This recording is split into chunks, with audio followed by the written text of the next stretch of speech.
प्रत्येकाला पडणारा प्रश्न म्हणजे आज जेवणाला काय करायचं. तसंही मला पण पडलेला. पण कधी-कधी होतं की काहीच नको जेवण बनवायला, पण असं करून तर चालत नाही.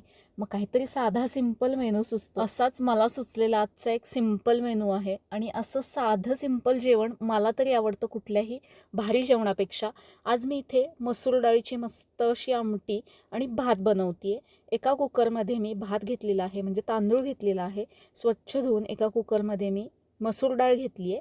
ती पण स्वच्छ धुवून घेतली 2 ते 3 वेळा. आता या दोन्हीमध्ये आपल्याला पाणी घालायचं आहे. कुकरमध्ये मी भात घेतला आहे, जेवढा तांदूळ आहे त्याच्या दुप्पट पाणी घालून मी ते भात लावते आहे आणि एका कुकरमध्ये मसूर डाळ धुवून त्यात पाणी घातलं आणि एक टोमॅटो घालते मी यामध्ये कट करून. डाळीसोबत टोमॅटो शिजणारच आहे, त्यामुळे मोठा मोठा कट करून मी इथे घातलेला आहे. आता भातामध्ये मीठ घातलं आहे मी चवीनुसार. आता या दोन्ही कुकरला मी झाकण लावते आणि गॅसवरती ठेवते. दोन्ही कुकर होत आहेत तोपर्यंत मसूर डाळीची जी आपण आमटी बनवणार आहे त्याच्यासाठीची मी तयारी करून घेते. लसूण आपल्याला पाहिजे सगळ्यात आधी. असं साधं सिंपल जेवण कोणाकोणाला आवडतं खाली कमेंटमध्ये नक्की सांगा.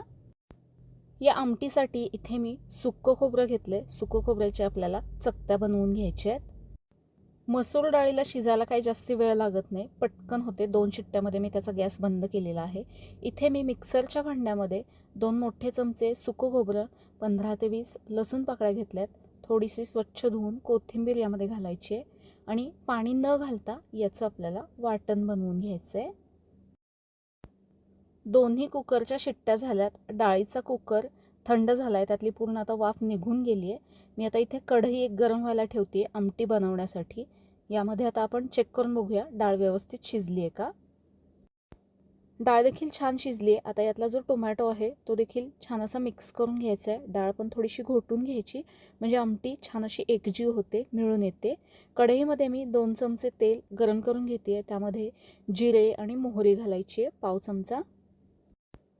5-6 कढीपत्त्याची पानं घालायची आहेत. आता यामध्ये बनवलेलं वाटण घालायचं आहे आपल्याला, लसूण खोबरं कोथिंबीरचं. हे आपल्याला छान असं परतून घ्यायचं आहे. फोडणी छान बसली की आमटी देखील छान खमंग होते. लो हीटवरती हा मसाला थोडासा परतून घ्यायचा. आता यामध्ये मी पाव चमचा हळद घातली आहे. 2 चमचे कांदा लसूण मसाला घालायचा आहे. तिखट तुम्ही तुमच्या आवडीनुसार त्याचं प्रमाण कमी जास्ती करू शकता. लो हीटवरती हे परतून घ्यायचं आहे. जे आपण वाटण घातलं ते खूप जास्त लालसर होईपर्यंत परतून घ्यायचं नाही, नाहीतर आमटीला त्याचा करपट वास लागू शकतो.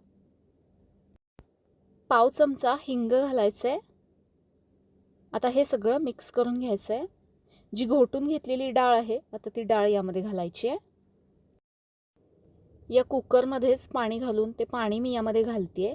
जेवढी तुम्हाला डाळ ती दाटसर किंवा पातळ आमटी हवी असेल त्यानुसार यामध्ये पाणी घालायचं आहे. ही आमटी मला पातळ आवडते, पातळ छान लागते, त्यामुळे मी थोडंसं पाणी यामध्ये घातलं आहे आणि हे सगळं मिक्स करून घ्यायचं आहे. गॅसची हीट आता आपल्याला हाय ठेवायची आहे याला उकळी येईपर्यंत, आणि याला उकळी आली की मग गॅसची हीट आपल्याला कमी करायची आहे. चवीनुसार यामध्ये मीठ घालायचं आहे. याला उकळी आली की फक्त 5 मिनिटे आपल्याला लो हीटवरती हे शिजवून घ्यायचं आहे.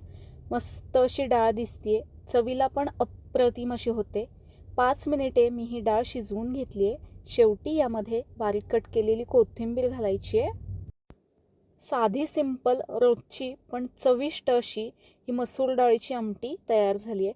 मस्त असा गरमागरम वाफाळता भात, त्याच्यावरती मस्त पातळ खमंग अशी ही मसूर डाळीची आमटी, वरून साजूक तूप आणि घरगुती केलेलं मस्त असं लोणचं. अजून काय पाहिजे. मस्त साधा सिंपल माझ्या आवडीचा बेत मी आज बनवला आहे. तुम्हाला कसा वाटला कमेंट करून सांगा. आवडल्यास लाईक शेअर सबस्क्राईब करा. धन्यवाद.